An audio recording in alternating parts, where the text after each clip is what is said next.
మోకాల నొప్పులకు ఎటువంటి సర్జరీ లేకుండా ఎపియాన్ పెయిన్ క్లినిక్ అందిస్తున్న అత్యాధునిక చికిత్స. నమస్తే రమ్మగారు. నమస్తే జయ. రమ్మగారు, మనకి ఇంట్లో పాజిటివ్ ఎనర్జీ ఉండాలంటే ప్రతిరోజు పూజ చేసుకుంటాం. హాయిగా ఉంది, ప్రశాంతంగా ఉందని మనకి మనమే ఫీల్ అవుతూ ఉంటాం. అయితే కొంతమంది దీపం పెట్టరు, ఏదో పండక్కో పబ్బానికో ఒక దండం పెట్టుకుంటుంటారు. మరి అలాంటి వాళ్ళ పరిస్థితి ఏంటి రమ్మగారు? వాళ్ళకి ఎట్లా మనశ్శాంతి అంటే మనశ్శాంతి దీపాల్లో దివ్యల్లో మాత్రమే ఎందుకు ఉంటుంది? ఉంది, వాటిలో ఉంటుంది, కానీ వాటిలోనే ఉంటుందని ఎలా అనుకుంటాం మనం? ఎస్, అట్లా అనుకోలేం కదా. పాజిటివ్ ఎనర్జీ అంటే ఏమిటో చెప్పు. నెగిటివ్ కానిది, మనసుకి ఒకలాంటి ప్రశాంతత. అది దీపాల్లో దివ్యల్లో పూజలో పువ్వుల్లో లేదమ్మా, మనస్సు లోపల ఉంటుంది. లోపల ఆ లోపల ఏంటి, ఇంట్లో ఎంతమంది ఉంటారో అందరిలోనూ ప్రశాంతత ఉండాలి. కొన్ని ఇళ్లలో దీపాలు పెట్టరు జయ. ఇప్పుడు ఇలా మాట్లాడితే జనానికి నచ్చుతుందో నచ్చదో కానీ చెప్పాల్సిందే అనిపిస్తుంది. మనకి సోషల్ మీడియా ఈ అవేర్నెస్ ఎక్కువైపోయి ప్రతి ఇంట్లోనూ దీపాలు దివ్యలు పూజలు వ్రతాలు నోవులు గుళ్ళోకి వెళ్తాలు నిమ్మకాయల దీపాలు అక్కడి నుంచి జపాలు చేసుకోవటాలు మంత్రోపదేశాలు తీసుకోవటాలు ఇవన్నీ వచ్చినాయమ్మా. ఒక 30 ఏళ్ల క్రితం మనకి భక్తి టీవీలు ఆ టీవీలు అవి భక్తి ప్రబోధించే ఛానల్స్ అవి రాకముందు, టీవీ లేకముందు ఎవరిళ్లలో వాళ్ళు ప్రశ్నించుకోండమ్మా, నిత్యము దీపారాధన ఉన్న ఇళ్ళు ఎన్ని? ఎప్పుడు పాజిటివ్ ఎనర్జీ తోటి ఇలా నిండి ఉంటుంది ఆధ్యాత్మిక వాతావరణం ఉన్న ఇళ్ళు ఎన్ని? ప్రత్యేకంగా ఒక కల్ట్, కొన్ని కమ్యూనిటీలు మాత్రమే రోజువారీ పూజా విధానము నిత్యము ఏదో సంధ్యావందనాలు చేసేవాళ్ళు 1-2 కమ్యూనిటీలు మాత్రమే. మిగిలిన ఇళ్లలో పండక్కి పబ్బానికి దీపం పెట్టుకునే వాళ్ళంతా ప్రశాంతంగా పాజిటివ్ ఎనర్జీ తోటి లేరా? వాళ్ళ వ్యాపారాలు నడవలేదా? ఉద్యోగాలు అవ్వలేదా? వాళ్ళకి పొలాల్లో పంటలు పండలేదా? విధానాన్ని బట్టి ఇప్పుడు పొలం పని చేసుకునే వాళ్ళు రైతులు అనుకో, వాళ్ళకి ఇంట్లో దీపాలక్కర్లా దివ్యలక్కర్లా, దేవుడి అక్కడ పొలంలో మట్టికి పూజ చేస్తారు. అవును, పొలిపెట్టడం అంటారు. వాళ్ళు చేసే వృత్తినే నాగలికి దండం పెట్టుకుంటారు, సూర్యనారాయణ మూర్తికి దండం పెడతారు. ఒక సంవత్సరానికి ఓసారి 2 సార్లు పోతురాజుకి ఏమైనా చేయటము, వీరుళ్ళకి ఏమైనా పెట్టుకోవటము, ఊళ్ళో పోలేరమ్మో గంగానమ్మ ఉంటే ఏడాదికి ఓసారో 2 సార్లు అక్కడ పెట్టించేవాళ్ళు. ఈ రోజువారీ దీపాలు అసలు లేవుగా. మనం దీనివల్ల ఇవన్నీ మొదలు పెట్టుకుని ఇది లేకపోతే కొంప మునిగిపోతుంది అనుకుంటే ఎలాగమ్మా? పొరపాటు కదా అది. మనం అలవాటు చేసుకున్నావు. నువ్వు ఒకటి రోజు బొట్టు పెట్టుకుంటాం అనుకో జయ, ఇది సాధారణ వాక్యం. రోజు బొట్టు పెట్టుకుంటాం. తెల్లవారి బొట్టు లేకుండా అద్దం చూసుకుంటే మన మొహమే మనకు ఒక రకంగా ఉంటుంది, ఇంట్లో బోసిగా అనిపిస్తుంది. మనం రోజు కాటికి పెట్టుకునేవాళ్ళు, ఓ రోజు కాటికి పెట్టకపోతే మొహం ఏదోగా ఉంటుంది, ఏడ్చినట్టు ఉంటుంది. అదే పని, ఏదోగా ఉంటుంది. అలాంటి ఫీల్లో ఉంటున్నారు వీళ్ళు. ఆ దీపాలు పెట్టడం అనేది అలవాటయ్యి ఓ రోజు పెట్టకపోతే పాజిటివ్ ఎనర్జీ లేదనుకుంటారు. మీ ఎనర్జీకి ప్లస్, అది ప్లస్ లేకపోయినా ఎనర్జీ ఉంది. అర్థం చేసుకోండి ఏం చెప్తున్నాను. మిమ్మల్ని డిస్కరేజ్ చేయడం అస్సలు నా ఉద్దేశం కానే కాదు. చేసుకోగలిగితే చేసుకుందాం, చేసుకోలేకపోతే మీ ఇంట్లో దీపం పెట్టరు కాబట్టి మీ ఇంట్లో పాజిటివ్ ఎనర్జీ లేదని అనకూడదు, అది చాలా పొరపాటు. పాజిటివ్ ఎనర్జీ అనేది మన మనస్తత్వాలని బట్టి ఉంటుంది, మన వాతావరణాన్ని బట్టి ఉంటుంది, మన తీరు, మనం ఎట్లా బిహేవ్ చేస్తాం. ఇల్లు శుభ్రంగా ఉంచండి మీకు పాజిటివ్ ఎనర్జీ కావాలంటే. ఇంట్లో చెత్త సామాన్లు చేర్చకండి. పాత కిరసనాయిల డబ్బాల దగ్గర నుంచి ఉంచుకుంటారు, ఆయిల్ డబ్బాలు పారేయరు, పాల కవర్లు పారేయరు, నూనె డబ్బాలు అలా పేర్చి పెడతారు. విరిగిపోయినవి ఈ ప్లాస్టిక్ డబ్బాలన్నీ పూలు చేసి పెడతారు. విరిగిన ప్రతి వస్తువుని అవతల పారేయండి, నెగిటివ్ ఫోర్స్ వెళ్ళిపోతుంది బయటికి. ఆ విరిగిపోయినవన్నీ కూడా నెగిటివ్ ఎనర్జీసే అవి. పాత అట్టపెట్టెలు, పాత బట్టలు, ఇల్లు మురికి, 4 పక్కల సింకులు మురికిగా ఉండటం, వాష్ బేసిన్లు దరిద్రంగా ఉంటాం, బాత్రూములు దరిద్రంగా ఉంటాం, మురికిగా ఉండటం. మురికిలో నెగిటివ్ ఎనర్జీ ఉంది. క్లీన్ చేయండి, పాజిటివ్ ఎనర్జీ వస్తుంది. అయిందా? ఇప్పుడు ఇది నువ్వు ఎక్కడి నుంచి మొదలు పెట్టాలి? వాకిలి గుమ్మాలు బూజు దులుపుకోవటం దగ్గర నుంచి స్టార్ట్ చేయండి. వాకిళ్ళకి బూజు, ఇళ్లల్లో దుమ్ము, అలా దుమ్ము పేరుకుపోవటం, పుస్తకాలు గుట్టలుగా విప్పేసిన బట్టలు ఉతక్కండా అట్టి పెట్టుకోవటం, నెల రోజులకు ఒకసారి బట్టలు ఉతుక్కోవటం, వారానికి ఒకసారి బట్టలు ఉతుకుతావు, ఏం చేస్తాం మన వీలది. ఓ బిన్ పెట్టుకోండి, చక్క బట్టలన్నీ విప్పిన గుడ్డలన్నీ అందులో వెండి ఎక్కడ పడితే అక్కడ పడేయకుండా.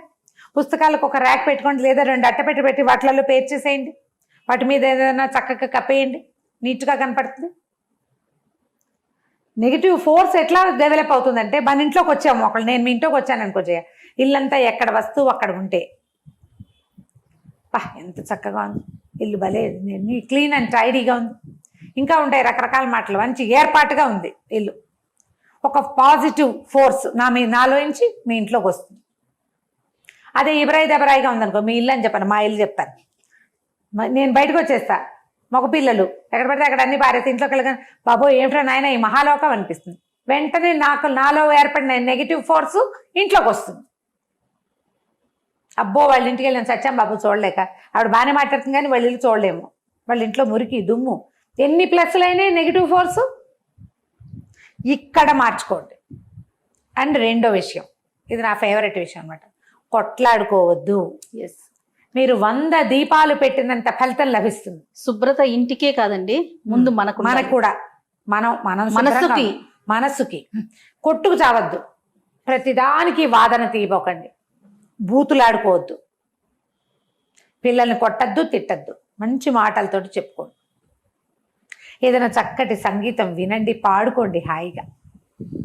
స్తోత్రాలే చదవక్కర్లేదమ్మా, పాట పాడుకోవచ్చునే, ఏం చక్క పాటలు పాడుకోవచ్చు.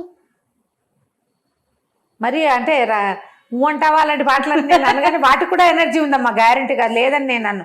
కొంచెం మంచి పాడుకోండి చక్కగా, ఇవి కూడా మంచే కాదు, మనకి ఉత్సాహాన్ని ఇచ్చేవి, ఉత్సాహాన్ని ఇచ్చేవి, సంతోషాన్ని ఇచ్చేవి, ప్రశాంతతని ఇచ్చేవి, మనకి నచ్చే. మీకు అంటావా నచ్చితే మాత్రంగా పాడుకోండి, మాకేం అభ్యంతరం లేదు. ప్రధానమైనది ఏంటంటే ఇంట్లో కొట్లాటలు, మనస్తాపాలు, దుఃఖము, ఉద్వేగము, ఆవేగము, భయము, ఏడుపులు, వీటి వల్ల నెగిటివ్ ఫోర్సెస్ ఏర్పడతాయి. అవన్నీ తగ్గించుకోండి. మీ ఇద్దరికి ఎంతసేపు పోట్లాటగా ఉంటే, మీరు దీపం పెట్టినా పెట్టకపోయినా పోట్లాటగా ఉంటే, ముందు మీరు పోట్లాడడం మానేయండి.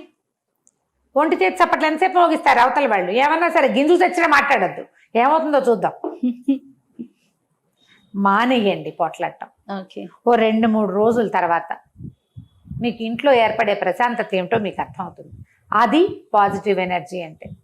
మీరు దీపం పెట్టుకుని చక్కగా దేవుడికి అలంకారం చేసుకుని, పూజ చేసుకుని, ప్రసాదం చేసుకుని, అది ఎవరికైనా పంచిపెట్టి చెయ్యండి, చాలా బాగుంటుంది.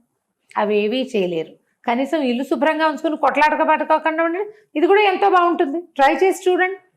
ధూపం వేసుకోవచ్చు, ధూపానికి దేవుడికే చూపించాలి. కొందరు ఇళ్లలో దేవుడి ఆసక్తి తక్కువ ఉంటుంది పెద్దవాళ్ళకి, మా ఇంట్లో ఇంటా లేవని అలాంటి వాళ్ళు కూడా ఉన్నారు. అవును, ఒట్టిగా అగరత్తులు వెలిగిస్తే సాయంత్రం చక్కగా గుమగుమలాడుతూ ఉంటుంది ఇల్లంతా. అన్ని గదుల్లోకి దాన్ని తిప్పండి, చక్కటి వాసన వస్తుంటుంది, సువాసన. ఈ పెర్ఫ్యూమ్ టిష్యూలు కొట్టే వాటికంటే వాటిలలో రకరకాల ప్రాబ్లమ్స్ వస్తాయి, కెమికల్స్ కాబట్టి. ఈ అగరవత్తులకి సాంబ్రానికి ఏం ప్రాబ్లం వస్తుంది మనకి? అగరవత్తి వెలిగించుకోండి చక్కగా. ఇంట్లో అక్కడక్కడ ఆకుపచ్చటి మొక్కలు పెట్టండి, నెగిటివ్ ఫోర్సెస్ని అవి లాగేస్తాయి. వాకిళ్ళల్లో మొక్కలు అట్టి పెట్టుకోండి, తులసి చెట్టే పెట్టక్కర్లా, మనీ ప్లాంట్ పెట్టుకున్న ఆకుపచ్చగా ఉండే చెట్టు కూడా మంచి పాజిటివ్ ఎనర్జీని ఇస్తుంది. మీ మైండ్ సెట్ మార్చుకోండి మొదట పాజిటివ్ ఎనర్జీ కోసం. ఇలా ట్రై చేసి చూడండి, మార్పు వస్తే తప్పకుండా తెలియచేయండి. మేము పోట్లాడుకోవట్లేదు, మా ఇల్లు నీట్గా ఉంది, మా ఇల్లు ప్రశాంతంగా ఉన్న ఫీల్ నాకు వస్తుంది అని లోపల నుంచి ఫీల్ అవ్వండమ్మా. ఎప్పుడు కూడా పాజిటివ్ ఎనర్జీ బయట నుంచి రాదు, అది లోపల నుంచి వస్తుంది. మీ లోపల భావాలని మార్చుకోండి. ఇదొకటే కాదు, మీరు కొట్లాడుకు తావటమే కాకుండా ఏం చేస్తారు, గాసిపింగ్.